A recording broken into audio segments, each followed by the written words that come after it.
I think I've discovered if I make my pile high enough, you can't see all of my belly. Welcome back to the studio. Today is just going to be a quick year in review. I'm not really pulling out everything that we've done this year because some of this stuff is gone. Some of the quilts that I use for doing a video are customer quilts or friends quilts, and they are already gone and gifted to whoever the recipient was going to be. So I don't have everything, but probably that would be boring anyway to see every single thing. But I just wanted to go over, show you some of the things that we did accomplish this year together. We did that. Me creating and you watching and you cheering me on, hopefully. And one of the things that we usually do is we have at least one or two kits that were previously block of the months that we run. And this first one is one of those. This is called Hummingbird Garden. And I chose the real bright yellow background, which really does pop in the studio. And I pulled the fuchsia inner border from the flowers that we used. So this was a kit. I believe it's 10 blocks, but it could have been 8. And then we quilted this with chrysanthemum pattern that I believe that's a Jamie Wallen pattern from Quilters Apothecary. And it has a real nice yellow back as well and a sleeve. So that one's already, all the blocks are done. It's pieced, quilted, bound, and sleeved. This is another one that we did this year. This was also a kit. Wasn't intended as a block of the month. It just comes in 3 different sizes. And I believe this also comes in a batik version, but also like a retro cotton dot version. This one is pieced and quilted, but I haven't done the finishing on the edges yet. I think what I want to do is have a video on doing a facing rather than a binding, which is just the treatment on the edge. Facing, generally you don't see from the front, but it finishes it off the same way as a binding would. But we got this one accomplished during the year. We have this Happy Halloween pumpkin patch. That one again, we have made the appliques first and then we quilted it with a maple leaf pattern, and it also has the binding and the sleeve, and it all matches the border. This is one of my old quilts that I quilted just recently with a really beautiful feather pattern. This is from my really almost an addiction to Robin Pandolf. I loved her fabric, but there's also probably some Three Sisters mixed in there. But this is almost, well, it's certainly a queen size. I made this particular quilt in 2 different colorways. This was an easy pattern with the flying geese, and I did it in a blue and yellow version, and then this red and green, which is one of my favorite color combinations. We did a lot of table runners this year, and I'll tell you why. That is because they're fairly easy to get put together, and they're fairly easy to get quilted because they're smaller. We have been doing a video every Saturday for at least the last 3 years, and in the last month we've been doing 2 videos a week. So I think we're up to about 60 videos this year alone. And because of that, sometimes it's a little hard keeping up with projects to do or projects to finish, to have things ready. These were conversation hearts. We did the machine quilting in the block. These are 4 different block units. And then we quilted in the border with, I think we did no sew zone where the blocks were. So that one came out really nice. In the beginning of the year, we were playing with some different kinds of thread. Probably should show this one first. This was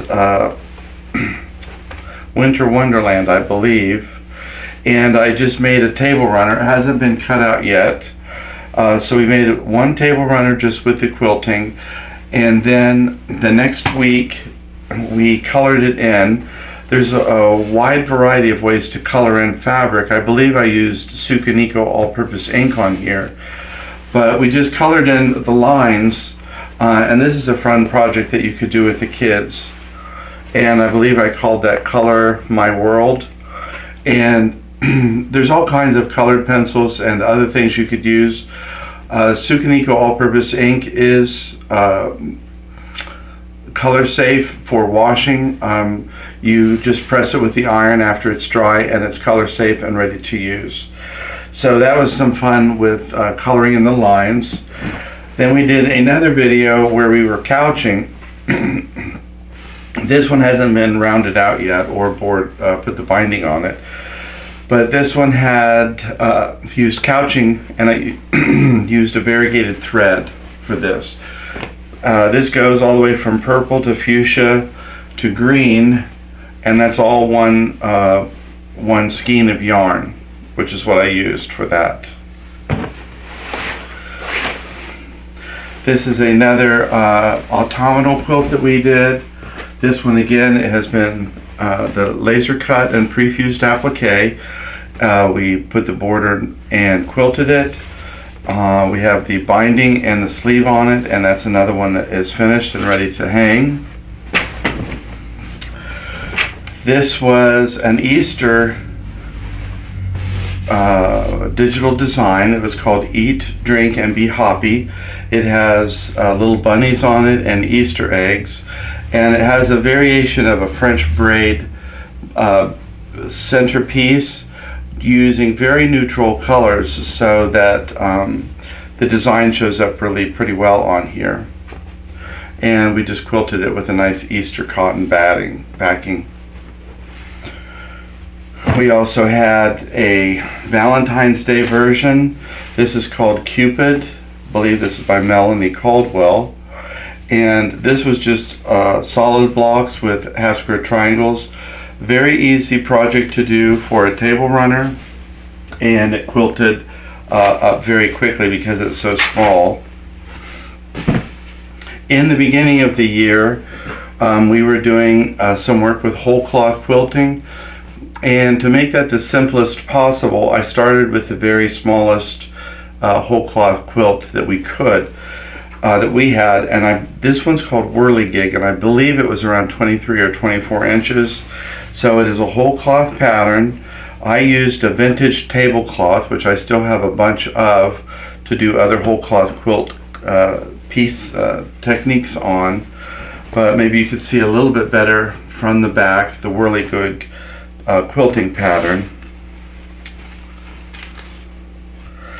This particular piece was an old sample that I had from kids' classes that I used to teach. It's very simple, little Chinese coins, used some of the batik fabric that we had and alternating solid strips. This is a really easy kids quilt, but also I used this to demonstrate how to use the tearaway quilting stabilizer. These are single-use papers that you would attach to the top of the quilt sandwich. One of the other things I did, I also showed how to use fusible batting. So one video was using the fusible batting to get the quilt sandwich ready. That way there's no pins anywhere needed to hold the sandwich together as you quilt. The next week we did the tearaway quilting paper on there. And once you get the sandwich made, you could just put a little 505 on the top of the quilt, which is a temporary spray adhesive. Put your paper on top of the design, and then you just quilt through it and tear off the paper when you're done. So there's a complete video on both the fusible and a video on doing that tearaway. I used a couple different patterns on here because I had some samples open, and that was how we finished this particular project off. We also have On the Road. This is one of the kits that was previously a block of the month. And I have this one all pieced and all the applique work done. I just have to come back and get a backing for it and get this quilted. So this is probably one that early on in this year we'll get it quilted, and then we can get it hung in the studio. Of course, I'll have to put a sleeve and binding on it, but actually I kind of cheat. When I get these quilted, I make my binding, I machine sew it on, and I have a friend that whips it down for me. I trade quilting for her, so that one will be easy. We had 2 small of the wall kits. This was growth chart with the giraffe. This also comes as a kit with a llama on it, and I used a variegated or ombre batik. I just kind of like the look of that. This one has to be quilted, but again, that should be fairly quick because of its size. Then we had, this is another one I just have to trim up the top. This is called Love is Love. You can see it needs a little bit of a press, but it was also with the ombre batik, so it starts dark and goes to the lighter. I like the way the white kind of disappears onto that. So this will have to be quilted, but again, that should be fairly quick. And that's going to bring us up to, now I know I'm missing a lot of stuff. I don't even know where some of it's at. The studio upstairs is a bit of a mess. But just a few weeks ago, or this last week, I did 10 different stockings. I found this really beautiful ultra suede at the fabric store, so I just got a couple yards of that, and we did 2 things with it. One of them was a tree skirt, and the other one is stockings. And what I mostly did with the stockings was I played with different kinds of thread. So this particular one had variegated thread. This has got spaghetti thread, which is a 12 weight. It's very thick, Egyptian cotton, so that one really shows up pretty well. This is 2 spools of the variegated isocord. This was 2 spools of yellow variegated isocord. Again, the spaghetti thread, which was 12 weight Egyptian cotton. This was a metallic, blue metallic, purple metallic with a purple isocord, and then a variegated purple isocord. And I believe this one also was the spaghetti, because it shows up so well. Also during the year we did 2 different things with the embroidery module, showing you how to do different designs with the embroidery module. So we have, for quilting designs, we have them in stencils, design boards, the tearaway, paper pantos, self-print pantos that you can print yourself at home, digital files for computerized sewing machines, and we have embroidery formatted quilting designs also. This is another one of the kits that we have. This is called Daisy Dots, and comes in a variety of colors, and it also comes in batik or cotton. This one has a pretty good selection of K fabric in it. This one also has been quilted, but it has not gotten its sleeve yet or its binding. And before we did all of the ultra suede stockings, we also did an ultra suede tree skirt. This particular tree skirt pattern is called curling poinsettias, and I made a fairly small one. This is only 30 inches, and you can see I have yet to put the binding on it, but I want to find something that matches it pretty well. It may just be the same as the back, which is a flannel cable knit design, but this is a really nice. The ultra suede I was a little bit anxious about at first, but the more I thought about it, the more I thought it would be fairly easy to use. It's stitched out really beautifully. Because ultra suede is synthetic, it's completely machine washable, and you can throw it in the dryer. So it's very durable, and it'll last for years to come. So that was, I believe, just the isocord on the ultra suede stocking. And a couple of the other samples that we had were Santa's Little Helper elf, We have another version of Santa's Little Helper. This is Santa Babies. I just did this one within the last 2 weeks. And the other one that we have in progress is Radiant Garden. I have all of my blocks done. I just have to put the blocks together, and then this one will get quilted. Like I said, this is far from everything we did. We also did our tattoos on our 770. And we've done some online tutorial stuff, downloading files. I can't even think. I have them all written in my calendar, but I can't read. I can't read and talk at the same time, so that would be a failure. The thing is that I'm sure, like you, like me, you go through periods where you feel like you haven't accomplished anything.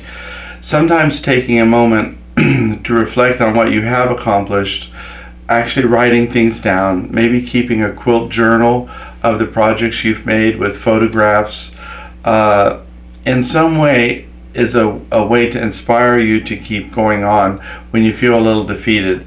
I know we don't all have all the quilting time that we want, but it's really nice to have that sense of accomplishment and know that you are making some progress. Now, many of you will have quilted many more things than I was able to quilt this year or finish, but some of you would not have had as much time as I've had, and this certainly isn't meant to be a comparison. I have to do the videos for each week, so there is a push for me to get that done, but I know not everyone has that same pressure, so I appreciate that you've been here with us. Hope you've seen some of them, most of them, and I always appreciate when you comment on the videos and share the videos. Reach out in some way and let us know how you felt about it. That's kind of my feather stroking, since I'm not part of the office, so I don't see anything else that happens once the video is released. But Urban Elements, Applique Elements, we continue to appreciate the fact that you give us your support and your attention, and it's also a nice time for us to, as a family, to appreciate each other, to wish each other well, congratulate each other on the successes we've had this year, and to look forward to the things that are coming in the new year.